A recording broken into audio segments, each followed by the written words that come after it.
So I believe that monogamy is being programmed in our head from Disney movies at a very young age because I do not see monogamy as practical a lot of times. Like, I think that children having maybe like multiple parents could be a good thing for the child.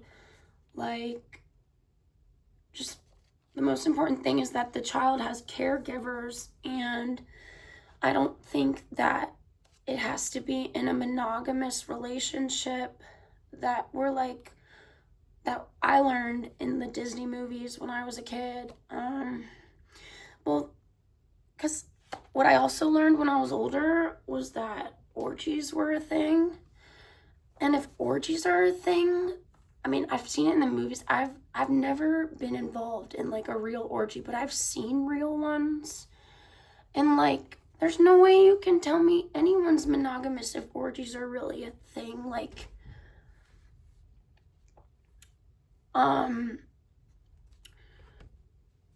but I don't know. That topic is kind of just I don't know.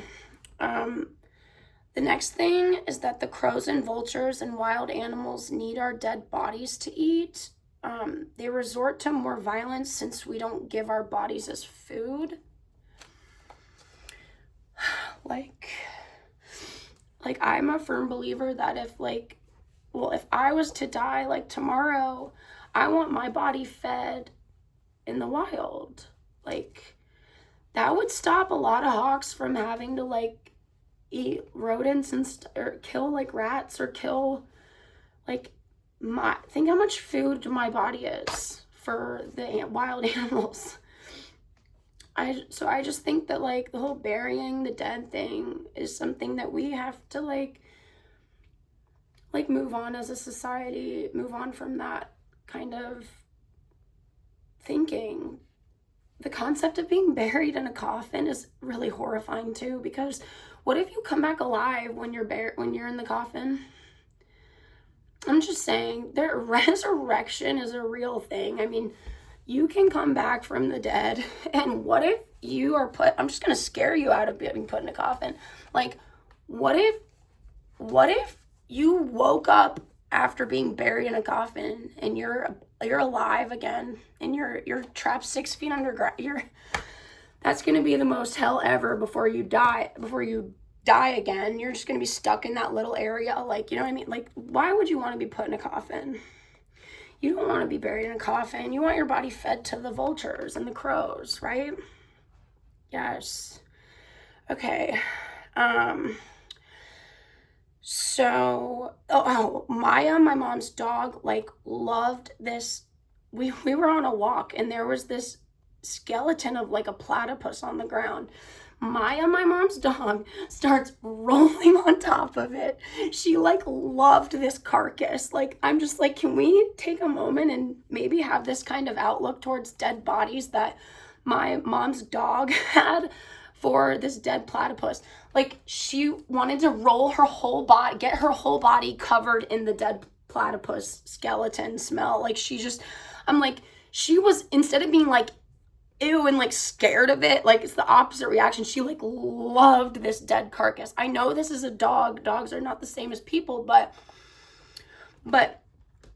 I think that everyone could like take a lesson from how she handled this dead carcass, like not being scared of it, grossed out by it, anything. She in fact wanted every part of it, and she just loved this dead carcass. And I put like in my notes, but why does the mainstream hate dead corpses? Like, I guess it's like a, you know, people will say things like, they'll be like, when I bring these topics up to people, one thing I think someone said was like, I'm not going to eat roadkill, or like treating the roadkill like it's so awful. Like, it's just, and like, you know, I think you guys understand what I mean. Well, I had a problem with dissecting cats in my anatomy class, and I had to drop the class because I didn't want to do it. But now I'm like, wait, were all these cats like euthanized? Like, who, like, the ethics behind what we were doing in that class? Like, we were dissecting cats, and there were tons of, I just remember I had dropped the cat class because I didn't want to dissect cats.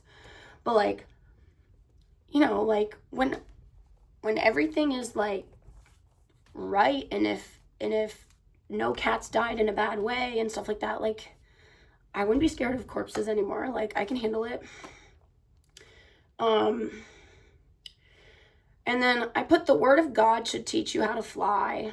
So if I ever figure out how to levitate, like magicians figure out how to levitate, you know, like one of those magicians levitated Shaq over his house as a magic trick.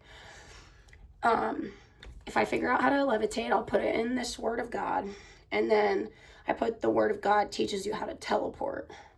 So yeah, if I figure out how to fly and I figure out how to teleport, I will be sure to include that in the lessons of this book.